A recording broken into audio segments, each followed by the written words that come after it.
আলহামদুলিল্লাহ রাব্বিল আলামিন ওয়াসসালাতু ওয়াসসালামু আলা নাবিয়িনা মুহাম্মদ ওয়া আলিহি ওয়া আসহাবিহি আজমাইন, আম্মা বাদ। সম্মানিত ভাই বন্ধুগণ, আজকের আলোচনার বিষয়বস্তু হলো ফজরের সালাতের শ্রেষ্ঠত্বের 10টি কারণ। আমাদের দেশে বা আমাদের সারা দুনিয়াতে মসজিদগুলোতে অন্য 4 ওয়াক্তে মুসল্লি যাই থাকে, ফজরের সময় তার চাইতে অনেক কম থাকে। যেই ওয়াক্তের গুরুত্ব সবচাইতে বেশি, ওই ওয়াক্তে মুসল্লির পরিমাণ সবচাইতে কম। অথচ অন্য 4 ওয়াক্তে মুসল্লি এলাকায় নাও থাকতে পারে। জোহরের সময় কোনো ডিউটিতে কেউ থাকতে পারে, আসরের সময় কোথাও যেয়ে থাকতে পারে, মাগরিব এশায় বাজারঘাট কেনাকাটি মার্কেটিং বা অন্য কোনো কাজে মানুষ ব্যস্ত থাকতে পারে, মহল্লায় নাও থাকতে পারে। ফজরের সময় প্রত্যেকটা মানুষ কোথায় আছে? মহল্লায় আছে। একান্ত 2-1 বাদে প্রায় সবাই মহল্লায় আছে। তাহলে তো জোহরে যদি 4 কাতার হয়, আসরে যদি 4-5 কাতার হয়, মাগরিবে যদি 5-7 কাতার হয়, ফজরে তো 10 কাতার হওয়ার কথা, ঠিক না ভাই? ঠিক। কিন্তু ফজরে 1 কাতার পাইতে কষ্ট হয়ে যায়, 2 কাতার জোগাড় হইতে অনেক কষ্ট হয়ে যায়। প্রিয় বন্ধুগণ, এর কারণ কি? এর প্রধানতম কারণ হলো ফজরের নামাজের গুরুত্ব আমরা মুসলমানরা বুঝতে পারিনি। ফজরের নামাজের 10টি ফজিলত, 10টি শ্রেষ্ঠত্বের বিশেষ কারণ, 10টি মর্যাদার বিশেষ কারণ, স্পেশালিটি আছে যেটি অন্য সালাতের জন্য নাই। তার ভিতরে প্রথম হলো ফজরের সালাত বা ফজরের নামাজ। এটা হলো ইমানের আলামত, ইমানদারের আলামত। কিসের আলামত ভাই? ইমানদারের আলামত। নামাজ মাত্রই ইমানদারের আলামত। যে ব্যক্তি ইমানদার সে মসজিদে আসবে, যাবে, তাকে তার ইমান আছে কথা সাক্ষ্য দেওয়ার নির্দেশ আমাদেরকে করা হয়েছে। যদি সে মসজিদে আসা যাওয়া করে, নামাজি হয়। নামাজি না, মসজিদে আসা যাওয়া করে না, তাহলে তার ইমানের সাক্ষ্য আমরা দিতে পারি না। কিন্তু ফজরের নামাজে হাজির হওয়া এটা ইমানদারিত্বের বিশেষ সাক্ষ্য, বিশেষ প্রমাণ। ইমানদার যে খাঁটি, নির্ভেজাল, পিওর, এটার প্রমাণ হলো ফজরের নামাজে কি হওয়া? উপস্থিত হওয়া। যদি কেউ ফজরের নামাজে উপস্থিত হতে না পারে, ফজরের নামাজ পড়তে তার কষ্ট হয়ে যায়, একদিন আসলে 10 দিন মিস হয়ে যায়, ফজরের নামাজে সে আসতেই পারে না, এরকম যদি হয়, তাহলে বুঝতে হবে তার ঈমান নিয়ে নতুন করে চিন্তা করা দরকার আছে।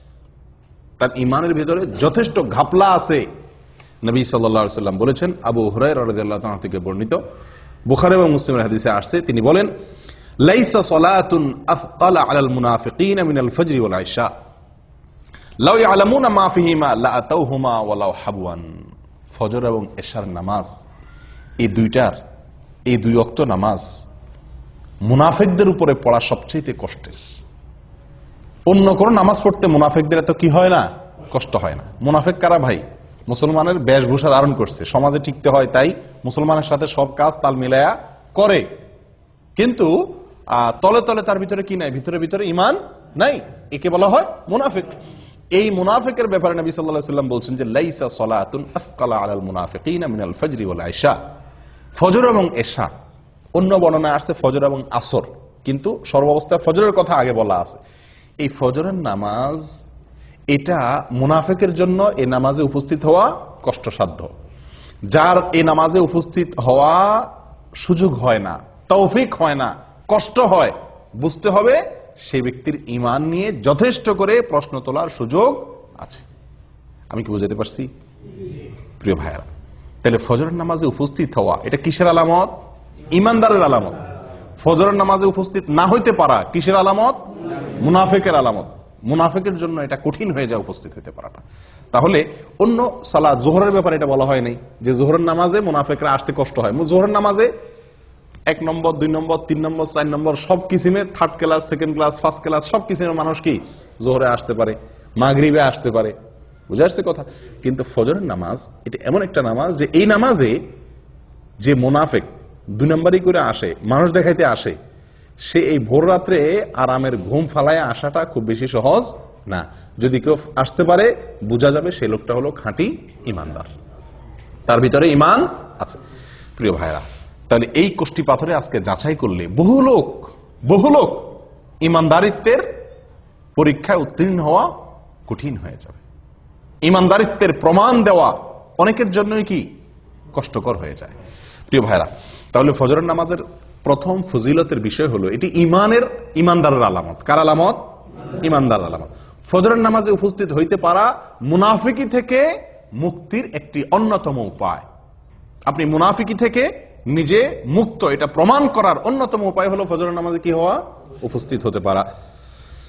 নাম্বার 2, ফজরের নামাজ যদি কেউ আদায় করে তো ওই দিনের জন্য সে আল্লাহ সুবহানাহু ওয়া তাআলার জিম্মায় চলে যায়। কোথায় চলে যায়? আল্লাহ সুবহানাহু ওয়া তাআলার সুরক্ষা সে লাভ করে ওই দিনের জন্য। ওই দিনের জন্য ইন্স্যুরেন্স হয়ে যায় আল্লাহ সুবহানাহু ওয়া তাআলার কাছে। নবী সাল্লাল্লাহু আলাইহি ওয়াসাল্লাম বলেছেন, জুনদুব ইবনে আব্দুল্লাহ ইবনে সুফিয়ান আল বাজালি রাদিয়াল্লাহু তাআলা আনহু থেকে বর্ণিত, এটি সহিহ মুসলিমে আসছে। নবী সাল্লাল্লাহু আলাইহি ওয়াসাল্লাম বলেন, মান সাল্লাস সুবহা ফাহুয়া ফি যিম্মাতিল্লাহ। যে ব্যক্তি ফজরের নামাজ পড়বে সে কার জিম্মায়? আল্লাহ সুবহানাহু ওয়া তাআলার জিম্মায় চলে যাবে। দুনিয়ার কোন লোক, দুনিয়ার কোন নেতা, দুনিয়ার কোন পুলিশ অফিসার, এসপি, ওসি যদি আপনারে বলে যে আপনি আমি দায়িত্বে আছি, কোনো কিছু আমাকে বলবেন, আপনার কোনো কিছু হবে না। এলাকার নেতা, এমপি সাহেব যদি বলে দেয়, আমাদের মনটা কত মনে কত সাহস হয় না? ও ভাই, আল্লাহ সুবহানাহু ওয়া তাআলা বলে দিচ্ছেন যে আল্লাহ ওই ব্যক্তির জিম্মা নেন। বড় কোনো বিপদ আপদ মুসিবত কোনো সমস্যার সম্মুখীন সে হবে না। আল্লাহ সুবহানাহু ওয়া তাআলা স্বয়ং তার জিম্মাদারি নিয়ে নেন। কোন ব্যক্তির? যে ব্যক্তি ফজরের নামাজ জামাতের সাথে। ফজরের নামাজ আপনি পড়লেন, তার মানে ওই দিনের জন্য আপনি গ্যারান্টি পেয়ে গেলেন যে আপনার জিম্মাদারি কে রাখছেন? আল্লাহ সুবহানাহু ওয়া তাআলা রাখছেন। আপনি দিনের বেলা চলেন ফিরেন কাজ করেন, আপনি নির্ভয়ে চলতে পারেন যে আপনার জিম্মাদারি আল্লাহ সুবহানাহু ওয়া তাআলা নিয়েছেন। এটা ফজরের নামাজের জন্য আছে, অন্য কোনো নামাজের জন্য এরকম কোনো কথা বলা হয় নাই। নাম্বার 3, ফজরের নামাজে হাজির হলে আপনার পক্ষে আল্লাহর ফেরেশতাগণ আল্লাহর কাছে গিয়ে সাক্ষ্য দিবে। আপনি যে ভালো মানুষ এ কথার সাক্ষ্য দিবে কে? ফেরেশতারা।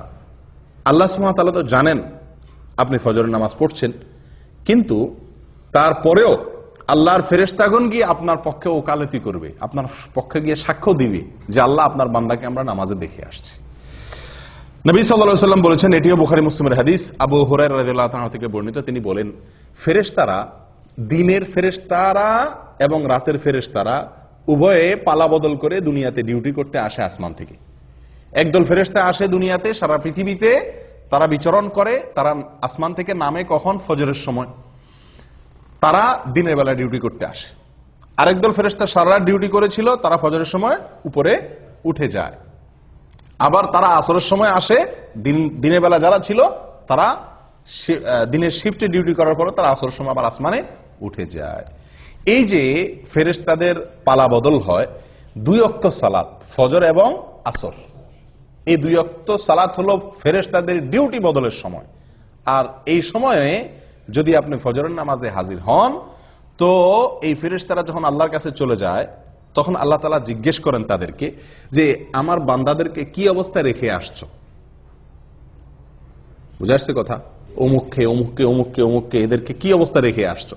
তো যারা নামাজরত ছিল আল্লাহ তাআলা তো জানেন কে কি অবস্থা আছেন। তারপর আল্লাহ তাআলা তাদের কাছ থেকে শুনে ওই নামাজি বান্দার জন্য একজন সাক্ষী আল্লাহ তাআলা সাব্যস্ত করেন, তার পক্ষে একজন সাক্ষী আল্লাহ তাআলা খাড়া করে দেন, ফেরেশতারা যেন সাক্ষী হয়ে যেতে পারে। তখন ফেরেশতারা বলে, আল্লাহ, আমরা যখন গিয়েছিলাম তখনও তারা সালাত আদায় করছিল, হ্যাঁ, আবার তারাকনাহুম ওয়া হুম ইউসাল্লুন ওয়া আতাইনাহুম ওয়া হুম ইউসাল্লুন। আমরা যখন সকালে ডিউটি করে আসছিলাম তখনও তারা নামাজ পড়তেছিল, আবার যখন বিকেলে গেলাম তখনও তারা আসরের নামাজ পড়তেছিল। ও ভাই, সেজন্য ফজরের নামাজ এবং আসরের নামাজ, তো এই ফজরের নামাজের বিষয়ে নবী সাল্লাল্লাহু আলাইহি সাল্লামের এই হাদিস থেকে বোঝা গেল যে যদি কেউ ফজরের নামাজে হাজির হয়, নামাজ পড়ে, তাহলে আল্লাহর ফেরেশতারা তার পক্ষে আল্লাহর কাছে কি দেয়? ভালো মানুষ হিসাবে, নামাজি হিসাবে সাক্ষী দেয়, সাক্ষ্য দেয়। কয়টা ফজিলত গেল? 3। 1 নম্বর হলো ইমানদারিত্বের পরিচয় ফজরের নামাজে হাজির হওয়া। মুনাফিকি খাতা থেকে নাম কাটার একটা অন্যতম সুযোগ হলো কি করা? ফজরের নামাজে হাজির হওয়া। নাম্বার 2, ফজরের নামাজ পড়লে ওই দিনের জন্য আল্লাহ জিম্মায় চলে যায়। কোথায় চলে যায়? আল্লাহর জিম্মায় চলে যায়, আল্লাহ সুবহানাহু ওয়া তাআলার দায়িত্বে চলে যায়। নাম্বার 3, ফেরেশতারা ওই ব্যক্তির জন্য কি করে? ভালো মানুষ হিসাবে তার জন্য সাক্ষ্য দেয়। ওই ব্যক্তি যে ভালো মানুষ, সে সাক্ষ্য কে দেয়? ফেরেশতারা আল্লাহ সুবহানাহু ওয়া তাআলার কাছে দেয়। নাম্বার 4, ফজরের নামাজ যদি কেউ জামাতের সাথে আদায় করে, যদি কেউ ফজরের নামাজ পড়ে তাহলে আল্লাহ সুবহানাহু ওয়া তাআলা তাকে সারা রাত জেগে নফল ইবাদত করার সওয়াব দেয়। নবী সাল্লাল্লাহু আলাইহি ওয়াসাল্লাম বলেছেন, এটি সহিহ মুসলিমে আসছে, ওসমান ইবনে আফফান রাদিয়াল্লাহু আনহু থেকে বর্ণিত, মান সাল্লাল ইশা ফি জামাআহ ফাকান্নামা সাল্লা নিসফাল লাইল ফাকান্নামা কামা নিসফাল লাইল ওয়া মান সাল্লাস সুবহা ফি জামাআহ ফাকান্নামা সাল্লাল লাইলা কুল্লাহ আও ফাকান্নামা কামাল লাইলা কুল্লাহ আও কামা ক্বাল। ভাই, যদি কেউ এশারের সালাত জামাতের সাথে আদায় করে তো ওই ব্যক্তি অর্ধেক রাত দাঁড়িয়ে দাঁড়িয়ে নফল ইবাদত করলে, তাহাজ্জুদের নামাজ পড়লে যে সওয়াব পাইতো সেই সওয়াব আল্লাহ সুবহানাহু ওয়া তাআলা তাকে দিবেন। যদি এশার নামাজ কোথায় পড়ে? জামাতের সাথে মসজিদে হাজির হয়ে আদায় করে। আর যদি কেউ ফজরের নামাজ জামাতের সাথে আদায় করে তো আল্লাহ সুবহানাহু ওয়া তাআলা তাকে সারা রাত দাঁড়িয়ে তাহাজ্জুদের নামাজ পড়ার, নফল নামাজ পড়ার, রাত জেগে সারা রাত জেগে নফল নামাজ পড়ার সওয়াব আল্লাহ তাআলা তাকে দান করবেন। আপনি শুধু এশার নামাজটা জামাতের সাথে পড়ে ঘুমায় যান, এরপরে উঠে ফজরের নামাজটা জামাতের সাথে পড়েন, বাস সারাটা রাত ঘুমাইলেন, অথচ আপনার আমল নামার ডিউটি লেখা হলো আপনি নফল আমল করছেন, নফল নামাজ পড়ছেন। বিনা ডিউটিতে বেতন পাওয়ার একটা সুযোগ। কোন নামাজ? ফজরের নামাজ। কয় নম্বর গেল? 4। নাম্বার 5, ভাই কিয়ামতের দিন ভয়াবহ অন্ধকার হবে, ভয়াবহ অন্ধকার হবে, যার যার পার্সোনাল আলো দিয়ে চলতে হবে। বিভিন্ন পরিবেশ, বিভিন্ন পরিস্থিতি কিয়ামতের ময়দানে তৈরি হবে। যারা যারা ফজরের নামাজ জামাতের সাথে পড়বে, ফজরের নামাজ পড়বে, মসজিদে এসে ফজরের নামাজ আদায় করবে, তাদের ব্যাপারে 5 নম্বর ফজিলতের বিষয় হলো কিয়ামতের দিন আল্লাহ সুবহানাহু ওয়া তাআলা তাদের জন্য ফকফকা উজ্জ্বল লাইটের ব্যবস্থা করবেন। কথা বুঝে আসছে ভাই? ঝাপসা আলো না, উজ্জ্বল আলোর ব্যবস্থা থাকবে। কাদের জন্য? ফজরের নামাজে যারা জামাতে উপস্থিত হয় তাদের জন্য। নবী সাল্লাল্লাহু আলাইহি ওয়াসাল্লাম বলেছেন, আবু দাউদ এবং তিরমিজি বর্ণিত হয়েছে হাদিসটি, বাশশিরিল মাশাঈনা ফিজ যালামি ইলাল মাসাজিদি বিন-নূরিত তাম ইয়াউমাল কিয়ামাহ।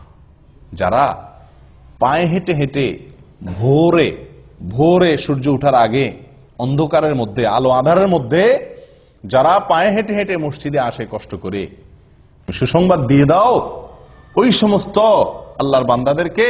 কিসের সুসংবাদ দাও? বিন-নূরিত তাম ইয়াউমাল কিয়ামাহ, কিয়ামতের দিন পরিপূর্ণ আলোর আলো আল্লাহ সুবহানাহু ওয়া তাআলা তার জন্য দান করবেন। ওই ব্যক্তির জন্য আলোর ব্যবস্থা করবেন, পার্সোনাল আলো। সবাই অন্ধকারে নিমজ্জিত থাকলেও তাকে আল্লাহ সুবহানাহু ওয়া তাআলা তার জন্য পার্সোনাল আলোর ব্যবস্থা করে রাখবেন, স্পেশাল আলোর ব্যবস্থা থাকবে। এবং সে আলো ঝাপসা আলো না।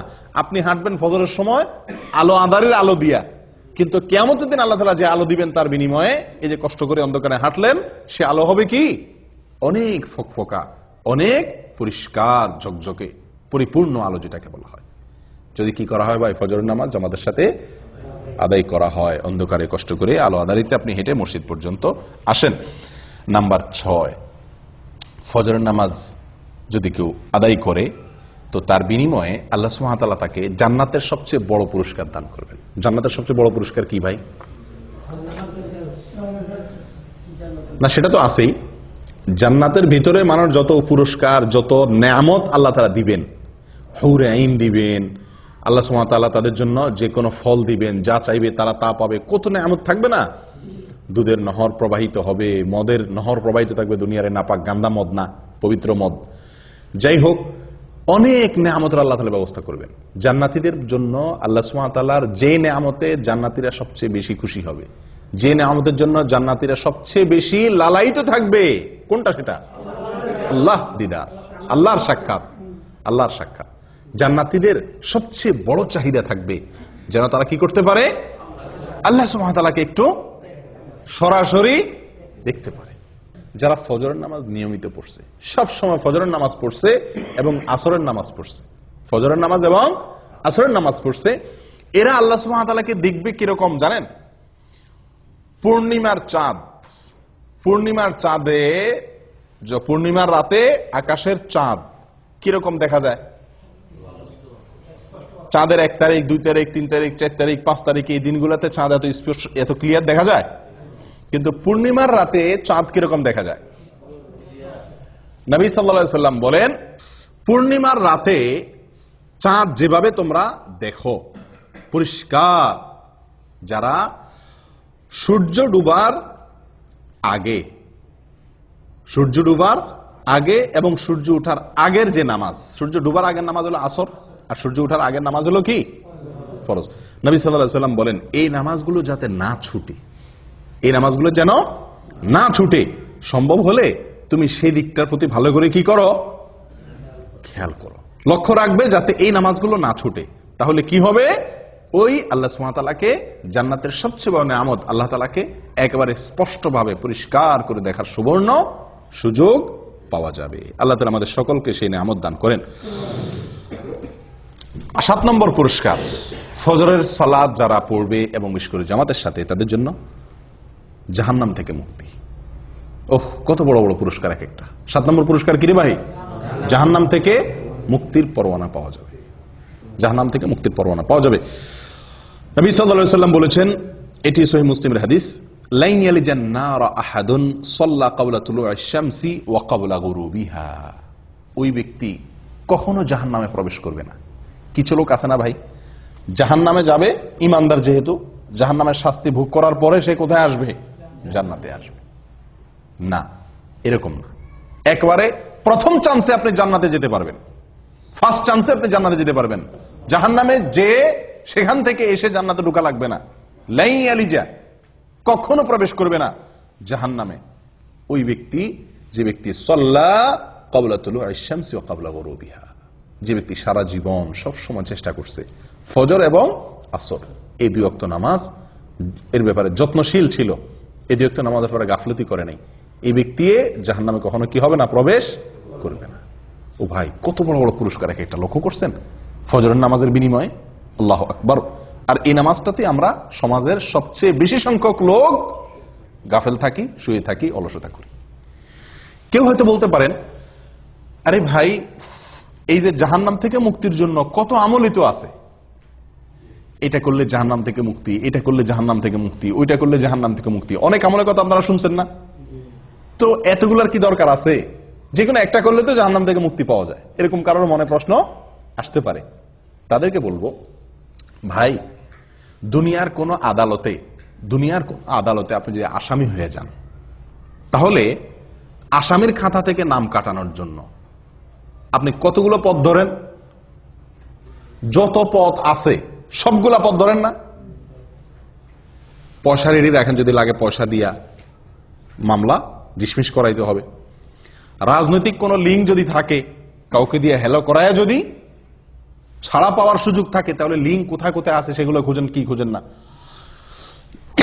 এরপরে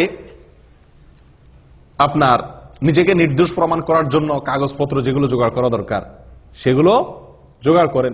এত কিছুর পরেও আবার যদি জেলে যাওয়া লাগে, তাহলে সংসার ব্যবসা বাণিজ্য কেমনে চলবে সেই ব্যবস্থাও রাখেন।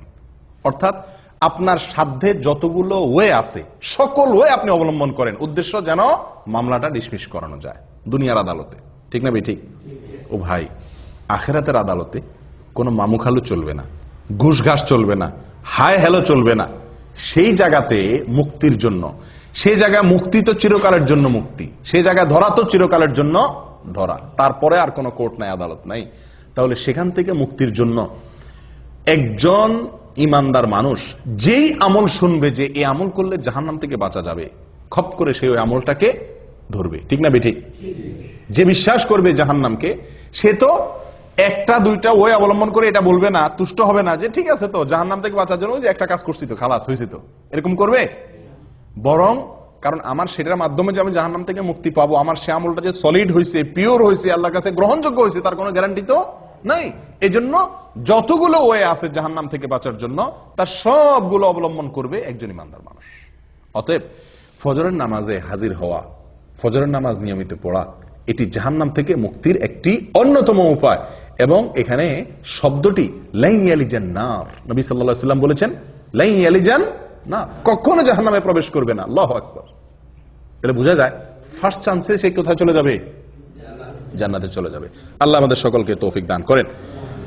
ভাই, 8 নম্বর ফজিলত ফজরের নামাজের, ফজরের নামাজ সবচেয়ে ফজিলতপূর্ণ সালাত হওয়ার 8 নম্বর ফজিলত হলো নবী সাল্লাল্লাহু আলাইহি ওয়াসাল্লামের বরকতের দোয়া পাওয়া যাবে। কার দোয়া পাওয়া যাবে? নবী করিম সাল্লাল্লাহু আলাইহি ওয়াসাল্লামের বরকতের দোয়া আপনার জন্য বরাদ্দ হয়ে যাবে। ভাই, আপনাকে যদি মক্কার হারামের ইমাম সাহেব শেখ সুদাইস, শেখ সুরাইম, শেখ জুহানি, শেখ আলী আল হুজাইফি, ওনাদের মতো কেউ যদি আপনাকে খপ করে হাত ধরে কোন এক জায়গায় দেখা হইলো, বললো যে বাবা তোমার জন্য আমি আল্লাহর কাছে দোয়া করতেছি, আল্লাহ তুমি এর জীবনে বরকত দিয়ে দাও, আমাদের খুশির কোনো শেষ থাকবো? হ্যাঁ, হারামের ইমাম সাহেব আমার জন্য 2 হাত তুলে দোয়া করছে, সুবহানাল্লাহ, হারামে দাঁড়ায় দোয়া করছে, আমাদের মনটা কত খুশি হয়ে যাবে না? ও ভাই, কোথায় হারামের ইমাম? কোথায় হারামের ইমাম? স্বয়ং রাসূলুল্লাহ সাল্লাল্লাহু আলাইহি সাল্লামের দোয়া আপনার জন্য অটোমেটিক বরাদ্দ হয়ে যাবে, আপনি পেয়ে যাবেন।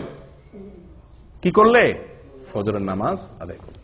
নবী সাল্লাল্লাহু আলাইহি সাল্লাম দোয়া করছেন, আল্লাহুম্মা বারিক লি উম্মতি ফি বুকুরিহা, আল্লাহুম্মা বারিক লি উম্মতি ফি বুকুরিহা, হে আল্লাহ আমার উম্মতের জন্য সকালের সময় আপনি বরকত দান করবেন। আল্লাহুম্মা বারিক লি উম্মতি ফি বুকুরিহা, হে আল্লাহ সকালের যে সময়, ভোরবেলা, এই সময়টাতে আমার উম্মতের জন্য আপনি বরকতের ফয়সালা, বরকতের বরাদ্দ করিয়েন। দোয়া করছেন কে? নবী সাল্লাল্লাহু আলাইহি সাল্লাম। এই দোয়া সুনানে আবু দাউদে এবং মুসনাদ আহমদে বর্ণিত হয়েছে। ও ভাই, তাহলে ফজরের নামাজে যদি কেউ ঘুমে থাকে, সে কি নবী সাল্লাল্লাহু আলাইহি সাল্লামের বরকতের ভাগী হবে? কেউ যদি ফজরের নামাজ জামাতের সাথে না পড়ে, সে কি বরকতের ভাগীদার হবে? যে ব্যক্তি আল্লাহর হুকুম পালন করবে, ফজরের জামাতে হাজির হবে, সেই ব্যক্তি নবী সাল্লাল্লাহু আলাইহি সাল্লামের বরকতের দোয়া পাবে, তার ভাগীদার সে হবে। কারণ সকালের এই সময়টাতে বরকতের দোয়া করছেন কে? নবী সাল্লাল্লাহু আলাইহি সাল্লাম। অতএব এই সময় যদি আমি ইবাদত করি, তো আমার ইবাদতের মধ্যেও কি হবে? নিঃসন্দেহে বরকত হবে। এটা বরকত নেওয়ার সময়, বরকত নাজিলের সময়। এই সময় ঘুমায় থাকলে সে বরকত থেকে কি হবে? বঞ্চিত হবে।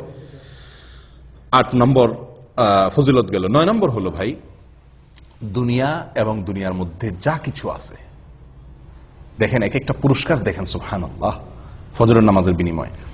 দুনিয়া এবং দুনিয়াতে যা কিছু আছে, সারা পৃথিবী এবং পৃথিবীতে যত কিছু আছে, এই সব কিছু থেকে উত্তম ফজরের 2 রাকাত নামাজ। ফজরের 2 রাকাত সালাত দুনিয়া এবং দুনিয়ার ভিতরে যা কিছু আছে সবকিছু থেকে উত্তম। সহিহ মুসলিমের হাদিসে আসছে, নবী সাল্লাল্লাহু আলাইহি সাল্লাম বলেছেন, রাকাতাল ফজর খায়রুম মিনাদ দুনিয়া ওয়া মা ফিহা। আল্লাহু আকবার। রাকাতাল ফজর খায়রুম মিনাদ দুনিয়া ওয়া মা ফিহা।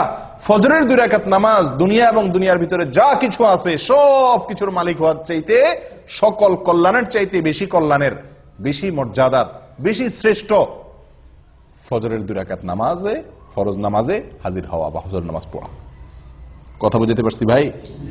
চিন্তা করেন, সারা পৃথিবীকে এক পাল্লা রাখলেন, আর কেউ 2 রাকাত ফজর নামাজ পড়লো, তো এই যে একটা আমল করলো, এই আমলটির মর্যাদা, এর শ্রেষ্ঠত্ব ওই সারা দুনিয়ার মালিক হওয়ার চাইতে বেশি আল্লাহ সুবহানাহু ওয়া তাআলার কাছে।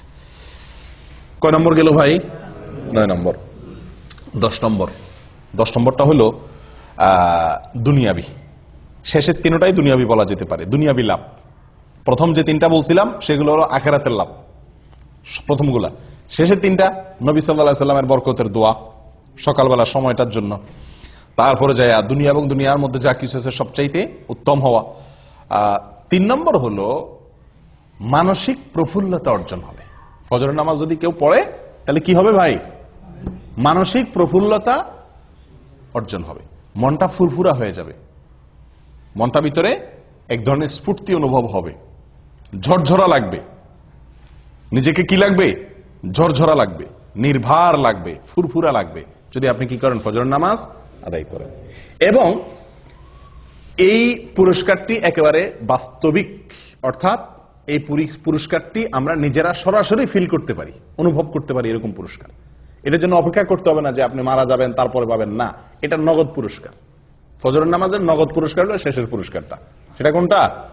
ফজর নামাজ আদায় করলে মনটা কি হয়ে যাবে? হালকা হয়ে যাবে, নির্ভার হয়ে যাবে, পাতলা হয়ে যাবে, ফুরফুরে হয়ে যাবে, ঝরঝরা হয়ে যাবে, প্রফুল্ল হয়ে যাবে। কিভাবে? তার বিবরণ নবী সাল্লাল্লাহু আলাইহি ওয়াসাল্লাম আমাদেরকে শুনাইছেন সহিহ বুখারী এবং মুসলিমের হাদিসে। তিনি বলেন, মানুষ যখন ঘুমায় ভাই রাতে, তো শয়তান তার কপালে 3টা গিরা দেয়। শয়তান তার কপালে কয়টা গিরা দেয়? 3টা গিরা দেয়। গিরা দেওয়া মানে কি? গিরা দেওয়া মানে হলো, আমি বলি যে মানে মাথা টিপে আর কি, মাথা টিপে। মাথা টিপার মতো কাজ করে আর কি তার এই গিরাগুলা। উদ্দেশ্য, এই গিরা দেওয়ার উদ্দেশ্য হলো সে যাতে শোয়া থেকে কি করতে না পারে, উঠতে না পারে, সেই জন্য তার কপালে এই গিরা দিয়ে রাখে।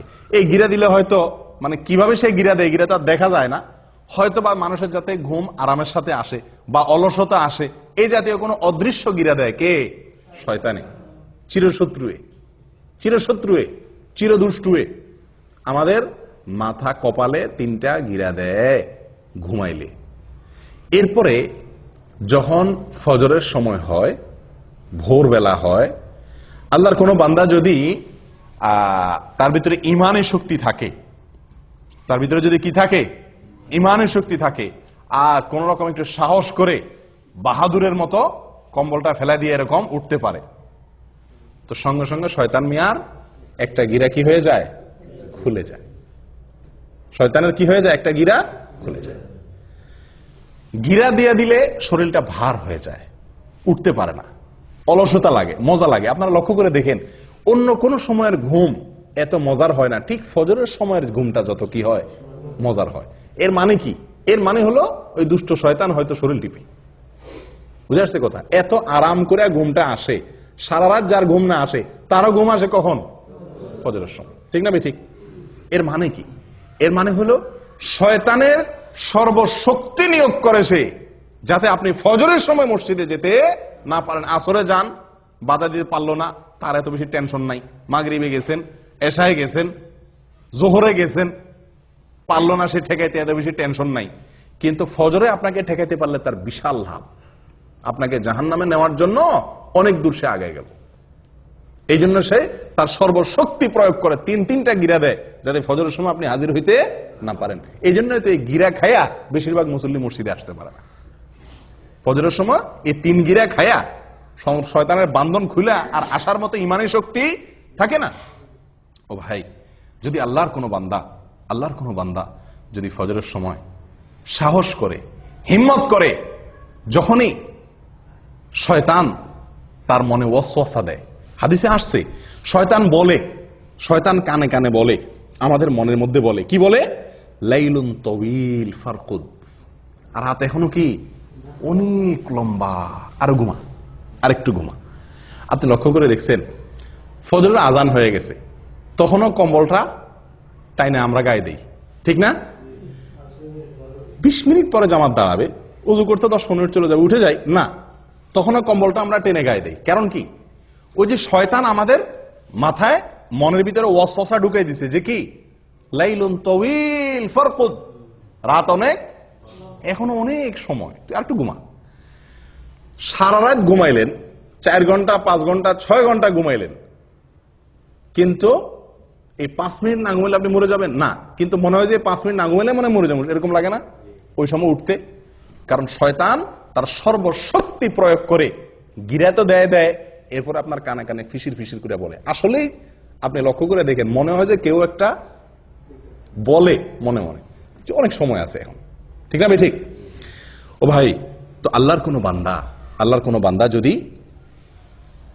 ঘুম থেকে উঠে যেতে পারে কম্বল ফেলে দিয়ে, আমি নবী সাল্লাল্লাহু আলাইহি সাল্লামের বরকতের দোয়া নিতে চাই, আমি জান্নাতে এক চান্সে যেতে চাই, জান্নাতে গিয়ে আল্লাহ তাআলাকে একেবারে পরিষ্কার পূর্ণিমার চাঁদের মতো আল্লাহ সুবহানাহু ওয়া তাআলাকে দেখতে চাই, আমি জাহান্নাম থেকে মুক্তি চাই, আমি ঈমানদারিত্বের পরিচয় দিতে চাই, মুনাফিকের খাতা যেন নাম লেখা না হয়, আমি আল্লাহর নিরাপত্তার ভেতরে প্রবেশ করতে চাই, আমি ফেরেশতাদের সাক্ষ্য পেতে চাই, আমি সারা রাত জেগে ইবাদতের সওয়াব পেতে চাই, আমি কিয়ামতের ময়দানে উজ্জ্বল আলো যেন হয় আমার জন্য, তার ভাগীদার যেন আমি হতে পারি, সেটা চাই।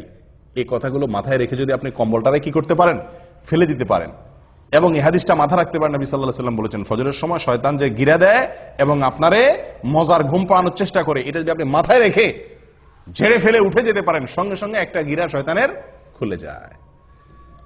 এরপরে যদি আপনি গিয়ে কষ্ট মষ্ট করে উঠার পরেও কিন্তু একটু অলসতা হালকা হালকা লাগে, হালকা হালকা, শীতের দিন তো বেশি কষ্ট হয়, গরমের দিনও একটু কষ্ট হয়, যা কোনো রকম হিম্মত করে দিয়ে পানিতে হাত দিয়ে বিসমিল্লাহ পড়ে ওযুটা করে ফেলতে পারেন। ওযুটা করার পরে দেখবেন শরীরটা আরো অর্ধেক পাতলা হয়ে গেছে, কারণ গিরা আরেকটা তখন খুলে যায়। এরপরে আরেকটু বাকি থাকে, মসজিদে যাব না রুমে পড়ে ফেলবো, আরেকটু অলসতা থাকে। এরপর যদি সাহস করে বাইর হয়ে যান হিম্মত হয়ে মসজিদের দিকে এবং আসেন, ফজরের নামাজটা যদি পড়ে ফেলতে পারেন কোন রকম, সঙ্গে সঙ্গে 3 নম্বর গিরাও কি খুলে যায়, শরীর ফুল পাতলা হয়ে যায়। এই যে নবী সাল্লাল্লাহু আলাইহি সাল্লামের হাদিসটি, 3টা গিরা খুলে শরীর পাতলা হয়ে যাওয়া, নির্ভর হয়ে যাওয়া, এটা আমরা বাস্তবে সব সময় অনুভব করার সুযোগ আছে, আছে না নাই? আমরা সবাই অনুভব করি, হয়তো খেয়াল করি না। আপনি লক্ষ্য করে দেখেন, রাতে শোয়ার পরে ভোর রাতে শরীরে যে ভার মনে হয় যে উঠলে মনে মরে যাব, এত কষ্ট, এত আরামের ঘুম বাদ দিয়ে উঠলে, এই ঘুম ছেড়ে উঠলে মনে আমি শেষ, এরকম মনে হয় না? কিন্তু উঠা বসার পরে, কম্বলটা ছেড়ে দিয়ে নামার পরে দাঁড়াতে পারলে মনটা অনেকটা পাতলা মনে হয়, ঠিক না বেঠিক? অনেকটা পাতলা, কারণ যে গিরা খুলে গেছে। ওযু করার পরে আরো পাতলা মনে হয়, হালকা হয়ে গেছে। আর ফজর পড়ার পরে তো একেবারে পরিপূর্ণ ফ্রেশ হয়ে যায় মনটা। আমি কি বুঝাতে পারছি ভাই? একদম ফ্রেশ হয়ে যায় ফজরের সালাত জামাতের সাথে আদায় করার পরে। একজন মানুষ ফজরের নামাজ না পড়ে, কোনোদিন আপনি ফজর নামাজ না পড়ে যদি কাজে যান, উঠেন, অন্যান্য কাজে লাগেন, আপনি যতই কাজ করেন আপনার মনের ভিতরে এক ধরনের ভার, এক ধরনের আনফ্রেশনেস আপনি অনুভব করবেন। কিন্তু যদি ফজর নামাজ জামাতে পড়তে পারেন তাহলে ইনশাআল্লাহ ওই দিনটা আপনার মনটার মধ্যে কি থাকবে? ফুরফুরে একটা ভাব থাকবে। ও ভাই, তাহলে গিরা খোলার কাহিনী বুঝতে পারছেন তো? আমরা তো বলি যে দুনিয়ার কোনো কাজে যদি আপনি আরামের ঘুম বাদ দিয়ে উঠেন, মেজাজটা গরম হয় না? সামনে কেউ কিছু বললেও খিটখিটে মেজাজ লাগে, ঠিক না বেঠিক? এরপরে আপনি উঠলেন, ঘুম থেকে উঠে যাইতেছেন, যত দূর সামনে আগান তত মেজাজ আরো খারাপ হয়, ঠিক না বেঠিক?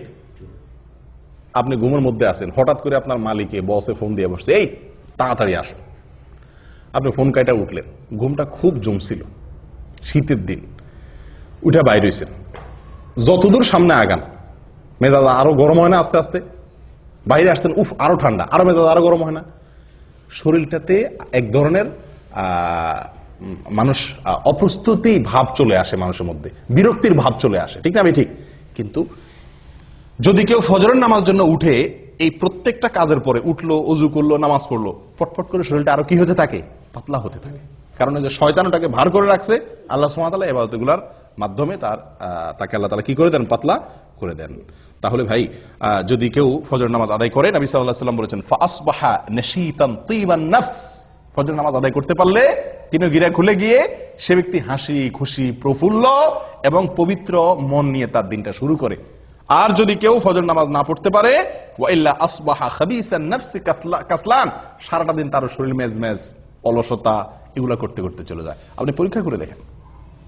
আল্লাহ তাআলা আমাদের সকলকে এই ফজরের গুরুত্ব বোঝার তৌফিক দান করেন। 10টি গুরুত্ব, 10টি ফজিলতের কথা আমরা শুনলাম। আমি আবারও বলছি একটি একটি করে। নাম্বার 1, ফজরের নামাজ মুনাফিকদের জন্য কঠিন হয়, ঈমানদারদের জন্য সহজ হয়। অতএব ফজর নামাজে হাজির হতে পারা ঈমানদারের পরিচয়।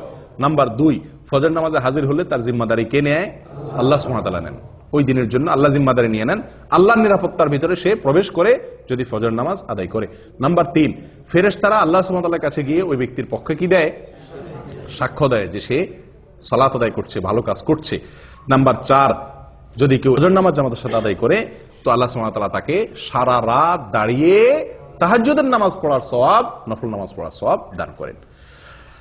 নাম্বার 5, ফজর নামাজ যদি কেউ জামাতের সাথে পড়ে, আলো আঁধারিতে কষ্ট করে মসজিদে আসে নিয়মিত, তো আল্লাহ সুবহানাহু ওয়া তাআলা তার বিনিময়ে কিয়ামতের দিন তাকে পরিপূর্ণ আলোর ব্যবস্থা করেন, তার জন্য স্পেশাল তার জন্য আলোর ব্যবস্থা করেন কিয়ামতের দিন।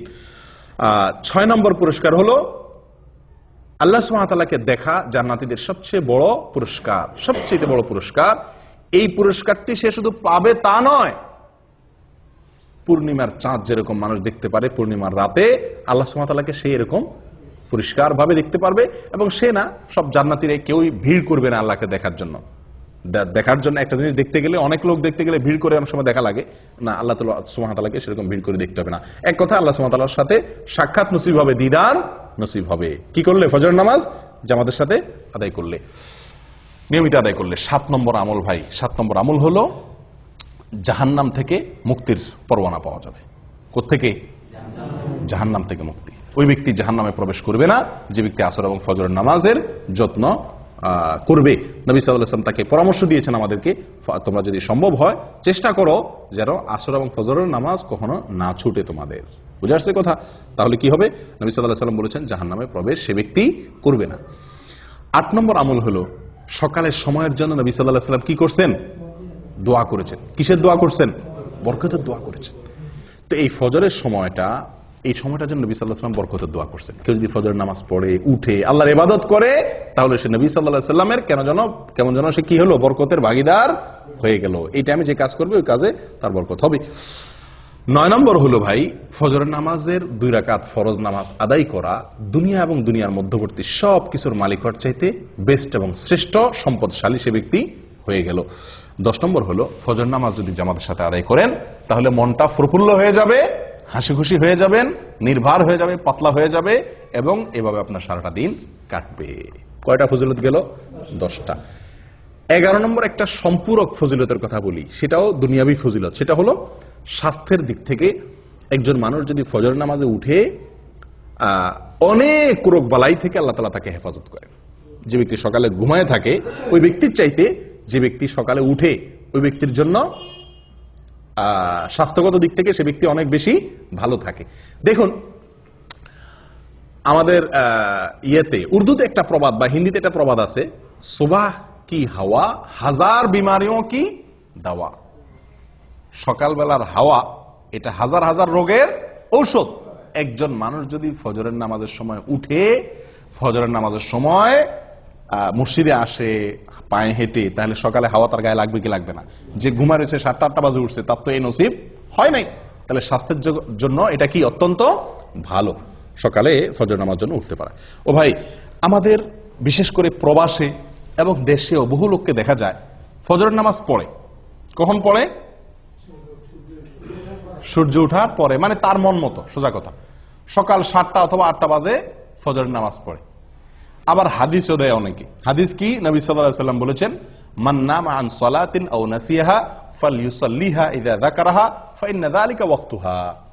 নবী সাল্লাল্লাহু আলাইহি ওয়াসাল্লাম বলেছেন, যদি কেউ ঘুমায় যায়, ঘুমের কারণে উঠতে না পারে, অথবা ভুলে যায়, তাহলে তার যখন স্মরণ হবে বা ঘুম ভাঙবে তখনই তার নামাজ পড়বে, তার গুনাহ হবে না, ওইটাই তার জন্য নামাজ।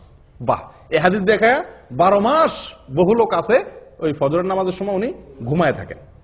উনি 8টা বাজে, 7টা বাজে, 9টা বাজে উঠা মাশাআল্লাহ করে নামাজ পড়েন, এবং এটা 12 মাস বা বেশিরভাগ সময়। এরকম বহু লোক আছে না? আমি বহু লোক দেখছি, জিজ্ঞাসা করছি তো উনি এই হাদিস শুনে দিয়েছেন। নবী সাল্লাল্লাহু আলাইহি ওয়াসাল্লাম বলছেন ঘুমায় গেলে মাফ, ঘুম থেকে উঠে পড়বেন। বাহ! ঘুমায় গেলে কার জন্য মাফ? যে ব্যক্তি ঘুম থেকে উঠতে পারে নাই, কদাচিৎ হঠাৎ একদিন ঘটে গেছে, অ্যালার্ম দিয়ে রাখছে, সবারে বলে রাখছে, আজানও শুনে নাই, সবগুলো মিস হয়ে গেছে, ঘুম এত ভার হয়ে গেছে, অ্যাক্সিডেন্টলি একদিন হয়ে গেছে, তার জন্য এটা। নবী সাল্লাল্লাহু আলাইহি ওয়াসাল্লামের নিজেরও একদিন ফজর নামাজ ছুটে গেছে। ঘুম থেকে উঠছেন সূর্য ওঠার পরে, ওনার সাথে সব সাহাবীরা মিলে সফরে ছিলেন, শরীর ক্লান্ত ছিল, ঘুম আসছে, একজনকে উনি পাহারাদার রাখছেন। অ্যালার্ম ঘড়িতে তখন ছিল না, একজনকে পাহারাদার রাখছেন, বলছেন তুমি ডাইকে দিবা। এই বেচারারও কি এসে গেছে? ঘুম এসে গেছে। আসলে এবার সবাই ঘুম, ফজর নামাজের ওয়াক্ত শেষ, সূর্য উঠে গেছে, যখন রোদ লাগা শুরু হয়েছে এবার সবাই আস্তে আস্তে ঘুম ভাঙছে। নবী সাল্লাল্লাহু আলাইহি ওয়াসাল্লামকে আল্লাহ সুবহানাহু ওয়া তাআলা এই এক ওয়াক্ত জীবনে ফজর নামাজ দেরি করায়া পড়াইছেন আমাদের শেখার জন্য। আমাদের কিসের জন্য? শেখার জন্য, যেন এরকম জীবনে হইলে কি করব সেই পদ্ধতি আমরা জেনে নিতে পারি। কিন্তু এটা ওনার জীবনে কয়বার হয়েছে? একবার। আর আপনি প্রতিদিন সে কাম করবেন। ওনার যুগে তো অ্যালার্ম আলা ঘড়ি ছিল না, মসজিদের মাইকের আজান শোনা যেত না। আপনার যুগে তো সব ব্যবস্থা আছে, আপনি 4বার 5বার অ্যালার্ম দেন, মাশাআল্লাহ, বিমান তো মিস হয় না, রেলগাড়ি তো মিস হয় না, ডিউটি টাইম তো মিস হয় না, ফজর কেমনে মিস হয়? হ্যাঁ, ওখানে তো মিনিট সেকেন্ড হিসাব করে আসেন, ফজর নামাজ তো মিনিট সেকেন্ড হিসাব করে আসার দরকার হয় না, ঠিক না? ঠিক। তাহলে এখানে কিভাবে মিস হয়? এগুলো সব হলো গাফলতি। এগুলো সব হলো কি? গাফলতি। আল্লাহ সুবহানাহু ওয়া তাআলা বলেছেন, ফাওয়াইলুল লিল মুসাল্লিন আল্লাযীনা হুম আন সালাতিহিম সাহুন। নামাজ পড়লেই শুধু হবে না, গাফলতি করবেন, অলসতা করবেন, 4 ওয়াক্ত পড়বেন, 1 ওয়াক্ত পড়বেন না, এই টাইপের মুসল্লি সবচাইতে আজকে বেশি। 4 ওয়াক্ত হাজির হয়, ফজরে আসে না, 3 ওয়াক্ত হাজির হয়, 2 ওয়াক্ত পড়ে না সুবিধা মতো, অথবা যখন উঠে তখন। ভাই, এভাবে আদায় করলে কখনো নাজাত বা মুক্তি পাওয়া যাবে না। যে নামাজটা সবচেয়ে গুরুত্বপূর্ণ, যে নামাজটা পড়তে কষ্ট হয়, এটার মর্যাদা সবচেয়ে বেশি, এটার গুরুত্ব সবচেয়ে বেশি দিতে হবে। অতএব আপনি এই অজুহাত দিতে পারবেন না যে আমি ঘুমায় গেছি এই জন্য 8টা 9টা বাজে উঠা পড়ছি। এটা একদিন হতে পারে, সবসময় হতে পারে এটা? আপনি যদি অ্যালার্ম দিয়ে রাখেন, বেনামাজি লোক থাকলে বাদ দেন, আজকে দেরিতে শুয়েছি সেজন্য নামাজ বাদ গেছে, তাহলে কালকে আমি তাড়াতাড়ি শুয়ে যাই, চেষ্টা করলে এই সমস্যা থেকে বের হয়ে আসা সম্ভব কি সম্ভব না? অতএব 12 মাসের জন্য 8টা-9টা বাজে যারা নামাজ পড়েন তারা জেনে রাখবেন তাদের এই নামাজ মন মতো নামাজ হবে। কোম্পানির ডিউটি আপনাকে একটা টাইম বেঁধে দিয়েছে এতটা থেকে এতটা, আপনি মন মতো অন্য টাইমে যা ডিউটি করে চলে আসছেন, কি বলেন? বেতন দিবে আপনারে? আপনাকে বলছে 8টা টু 5টা তোমার ডিউটি, আপনি 8টা টু 5টা অন্য কোনো কাজ করে ঘুরে ঘেরা সমনষ্ট করে ঘুমায় টুমায় থাকলেন, 5টার পরে যায় কেউ নাই, আপনি ঘুরে ঘেরা 5টার পরে 8 ঘন্টা যায় বয়ে থাকলেন, টুকটাক কিছু কাম কাজ করলেন, মাস শেষে করুন বেতন দেন, আপনারা দিবে কেউ বেতন? কোনো পাগলে? আল্লাহ সুবহানাহু ওয়া তাআলা বলেছেন ইন্নাস সালাতা কানাত আলাল মুমিনিনা কিতাবাম মাওকুতা, সালাত নির্দিষ্ট সময় আল্লাহ তাআলা নির্ধারিত করে রাখছেন, নির্দিষ্ট সময়, ওই সময় পড়তে হবে। আপনার মন মতো 9টা বাজে ঘুম থেকে উঠে ফজর পড়লে আদায় হবে না, এটা হঠাৎ একদিন হতে পারে বিশেষ কোনো কারণে, বিশেষ কোনো অজুহাতে। ও ভাই, ফজরের এই নামাজটির গুরুত্বের আরো কয়েকটি দলিল আছে ভাই। কোরআনে আল্লাহ সুবহানাহু ওয়া তাআলা শপথ করেছেন সকালের সময়টার, দিন এবং রাতে 24 ঘন্টার ভিতরে যে কয়েকটি সময় সবচেয়ে মূল্যবান তার ভিতরে একটা হলো এই সকালবেলা। আল্লাহ সুবহানাহু ওয়া তাআলা কোরআনে শপথ করেছেন ওয়াল ফাজরি ওয়া লায়ালিন আশর, ফজরের শপথ, কারণ ফজর টাইমটা গুরুত্বপূর্ণ।